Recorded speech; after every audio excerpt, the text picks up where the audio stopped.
Assalamualaikum warahmatullahi wabarakatuh. Alhamdulillahirabbil alamin.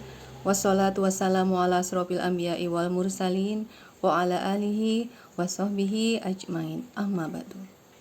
Alhamdulillahirabbil alamin. Mari kita panjatkan puji syukur kehadirat Allah Subhanahu wa taala yang telah memberikan nikmat, rahmat, hidayah kepada kita semua sehingga diberi kesehatan dan tetap bisa menjalankan ibadah di bulan suci Ramadan ini. Salawat serta salam semoga senantiasa terlimpahkan kepada junjungan kita Nabi besar Muhammad Sallallahu Alaihi Wasallam yang telah membimbing umatnya dari zaman jahiliyah menuju zaman Islamiyah, dan semoga kita senantiasa istiqomah dalam beribadah dan mengharap ridho Allah Subhanahu Wa Taala.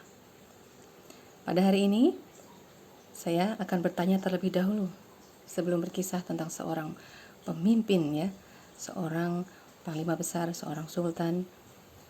Di sini kalau ditanya, siapakah tokoh idola Anda? Saya rasa semua punya tokoh idola atau panutan. Kalau dalam sebagai seorang muslim atau muslimah, jawaban Anda paling banyak apa? Nabi Muhammad SAW, ya, Nabi terakhir sekaligus Nabi yang membawa wahyu Allah untuk seluruh umat manusia dengan mukjizatnya yaitu Al-Quran sebagai pedoman hidup kita. Dan beliau ini dimasukkan dalam buku 100 tokoh paling berpengaruh di dunia, dituliskan oleh Michael Hart dan dinobatkan sebagai urutan pertama, ya, sebagai tokoh paling berpengaruh. Di sini beliau memang karena dakwahnya itu tadi, dan juga pada saat beliau wafat di usia 63 tahun di tahun 632 Masehi di Madinah. Saat itu semenanjung Arab telah bersatu dalam pemerintahan tunggal Islam. Nah, lalu jika ditanya tokoh Islam yang lain, di sini kalau terkait dengan kepemimpinan dan keunggulannya dalam strategi perang selain Rasulullah, ya, siapakah kira-kira? Beberapa nama di sini mungkin Anda familiar, teman-teman.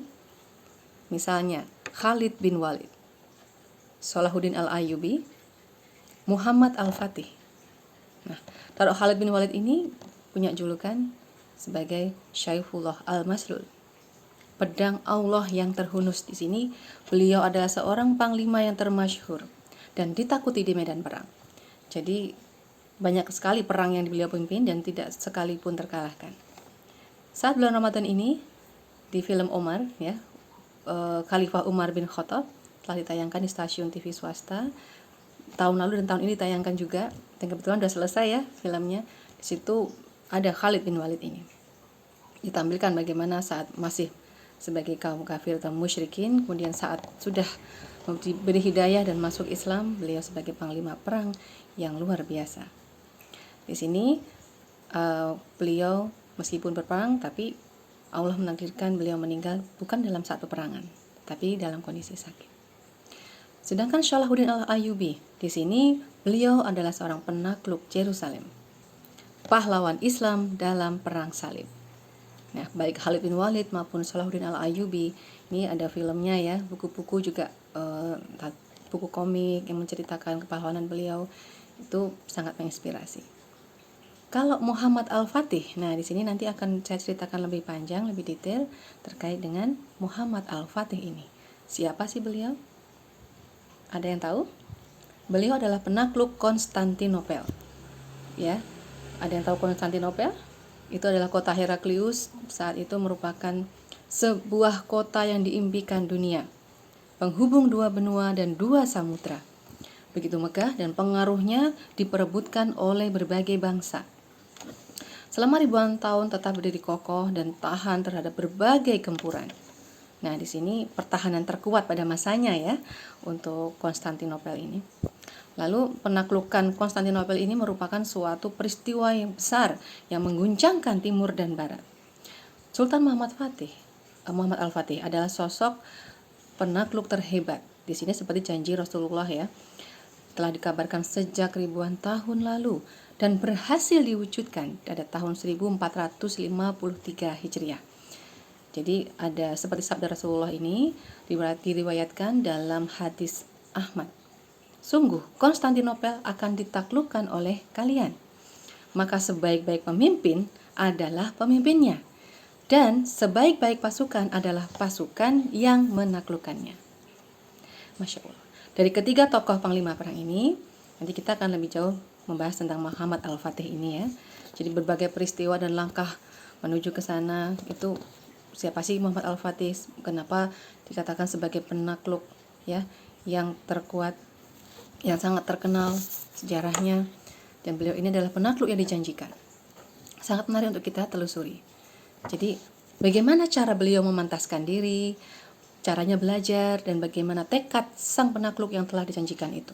Jadi sejatinya penting kita ketahui dari tokoh sejarah Islam ini yang sangat berpengaruh di dunia. Perjalanan Muhammad Al-Fatih saat menanamkan spirit Ghazi. Nah, istilah Ghazi di sini adalah gelar bagi para ksatria Islam Turki Utsmani. Saya juga ngefan ya sama pasukan Ghazi ini. Saat malam sebelum saya melahirkan putra ketiga, anak ketiga, saya menamatkan serial Muhammad Al-Fatih ini. Ya, begitu khatam bukunya, paginya saya melahirkan laki-laki, maka nama tengahnya saya berikan nama Ghazi. Jadi kalau bicara Muhammad Al-Fatih dengan pasukan Ghazi-nya ini terteladan dalam banyak hal, terutama adalah iman, akhlak, dan akidah. Nah, hal ini gak lepas dari namanya pendidikan, bimbingan dari siapa? Orang tua dan juga guru-gurunya. Di sini ayahandanya Sultan Murad II yang saat itu menanti kelahiran putra ketiganya, beliau saat itu sedang membaca Quran surat Al-Fat. Bismillahirrahmanirrahim. Wa ukhra lam taqdiru 'alaiha qad ahatallahu biha. Wa kana Allahu 'ala kulli syai'in qadira. Artinya, dan kemenangan-kemenangan atas negeri-negeri lain yang tidak dapat kamu perkirakan. Tetapi sesungguhnya Allah telah menentukannya. Dan Allah Maha Kuasa atas segala sesuatu. Nah, di sini saat ayahanda membaca surat Al-Fat ayat 21, datanglah kabar putra ketiganya telah lahir dan diberi nama Muhammad II. Dipanggil Mehmet ya. Kalau lidah orang Turki ya, Muhammad itu disebutkan Mehmet. Jadi Mehmet II lahir di Edirne 3 Maret tahun 1432 Masehi. Nah, di sini selain ayahandanya, peran guru-gurunya ya sangat penting. Seperti Syekh Ahmad Al-Qurani, ini tentang ilmu agama yang beliau sampaikan. Lalu terkait ilmu pengetahuan umum dengan Syamsuddin. Nah, keduanya ini berperan besar dalam memberikan keilmuan dan bekal saat Muhammad Al-Fatih ini beranjak remaja dan dewasa. Jadi Al-Fatih ini sudah menghafalkan Al-Quran 30 juz, mempelajari hadis-hadis, mempelajari ilmu fikih, matematika, ilmu falak, dan strategi perang. Mehmet atau Al-Fatih ini dikenal sebagai pemimpin yang cakap dan mempunyai kepakaran dalam bidang kemiliteran, ilmu pengetahuan, matematika, dan menguasai 6 bahasa. Ada yang menyebutkan 7 bahasa ya, saat berusia 21 tahun. Luar biasa, Masya Allah. Dikenal sebagai pahlawan di Turki maupun di dunia. Nah, di sini beliau merupakan seorang pemimpin yang bijak, penuntut ilmu yang tulus, dan pejuang yang tangguh. Nah, di sini saat beliau akhirnya menjadi sultan menggantikan ayahnya, yaitu Sultan Murad II, beliau menunjukkan kepiawaiannya sebagai seorang pemimpin. Jadi sekitar usia 30 tahun, beliau akhirnya berhasil menaklukkan Konstantinopel dengan taktik strategi perang yang luar biasa. Ya. Jadi saat itu menyiapkan 4 juta tentara untuk mengepung wilayah barat dan laut. Kemudian terjadi selama 50 hari. Ya, selama 50 hari ini beliau juga akhirnya dengan berbagai cara, awalnya gagal, tapi tidak menyerah, lalu berhasil menyeberangkan 70 kapal melewati hutan. Ya, hutannya itu pohon-pohon ditebang dulu selama semalam, lalu bisa menyeberangkan 70 kapal laut melewati bukit. Jadi karena ini sebelumnya juga ada yang menyaksikan bahwa ini tidak mungkin, mustahil itu sultan, ya. Meskipun tentaranya gusar dan khawatir ini gagal, beliau tetap dengan tekadnya. Dan alhamdulillah berhasil. Jadi kapal itu berhasil diseberangkan melewati bukit, ya. Kemudian akhirnya bisa menyeberangi Sulat Golden Horn di titik terlemah, ya, titik terlemah Konstantinopel. Jadi usaha itu akhirnya berhasil. Lalu pasukan Mehmed II ini berhasil menaklukkan Konstantinopel Ya, akhirnya runtuhlah kekaisaran Romawi Timur. Jadi saking hebatnya, sastrawan Yoilmas Ostuna berkata, tidaklah kami pernah melihat atau mendengar hal ajaib seperti ini. Mehmed telah menukar darat menjadi lautan dan melayarkan kapalnya di puncak gunung. Jadi usahanya ini mengungguli apa yang pernah dilakukan oleh Alexander the Great. Nah, jadi sebenarnya apa sih yang menjadi resepnya ya? Rahasia apa sih sesungguhnya yang mengakibatkan kesuksesan Mehmed II dalam menaklukkan Konstantinopel ini? Jadi sebelumnya Sultan Mehmed ini, Muhammad Al-Fatih ini sudah mengajak tentaranya untuk berpuasa, kemudian sholat tahajud ya sebelum berperang untuk meminta kemenangan kepada Allah, dan akhirnya berhasil membawa kemenangan dan bisa melindungi rakyat di sana, baik muslim maupun non-muslim. Jadi selama 19 tahun memimpin dan akhirnya beliau wafat di usia 50 tahun ya. Beliau berkuasa dan sudah memberikan banyak sekali sudah membangun lebih dari 30 masjid, 57 sekolah, dan juga pemandian di berbagai wilayah di Utsmani. Nah, jadi untuk kisah dari Muhammad Al-Fatih ini begitu menginspirasi, kegigihannya dan perjuangannya yang begitu murni. Setiap gerak penaklukannya itu semata-mata untuk kesejahteraan umat manusia. Tidak sekedar harta atau keagungan yang ia inginkan, tetapi terwujudnya janji Allah dan Rasul-Nya. Ya. Oleh karena itu, anak-anak mahasiswa ya, teman-teman semuanya, untuk saat ini di mana teknologi semakin canggih, generasi zaman now, generasi milenial ini perlu sosok idola seperti Muhammad Al-Fatih ini. Ya, sebagai panutan yang baik. Jadi selain kita butuh figur kepahlawanan, tidak sekedar superhero yang fiktif di film-film ditonton ya. Anak-anak, remaja itu butuh sosok idola. Apalagi di sejarah Islam itu begitu luar biasa, banyak tokoh-tokoh pahlawan yang mengukir sejarah. Dan yang terpenting, mereka itu adalah orang-orang yang beriman kepada Allah Subhanahu wa taala. Jadi dengan meneladani generasi terbaik umat ini, harapannya adalah orang tua dapat mencetak calon pemimpin masa depan robbani. Anda ini ya, yang dirindukan langit dan bumi, menjadi inspirasi, menjadi pribadi yang lebih baik bagi generasi muslim yang hebat dan kuat. Jadi satu lagi terkait contoh bahwa begitu solehnya beliau Muhammad Al-Fatih ini adalah saat sholat Jumat. Setelah menaklukkan Konstantinopel, beliau mengajak sholat Jumat seluruh pasukannya, ya rakyat dan pasukannya. Di sini sang panglima beliau bertanya, siapakah yang layak menjadi imam sholat Jumat? Tidak ada yang menjawab, tidak ada yang berani menawarkan diri. Ya, kemudian Sultan Al-Fatih meminta seluruh rakyatnya berdiri, ayo berdiri.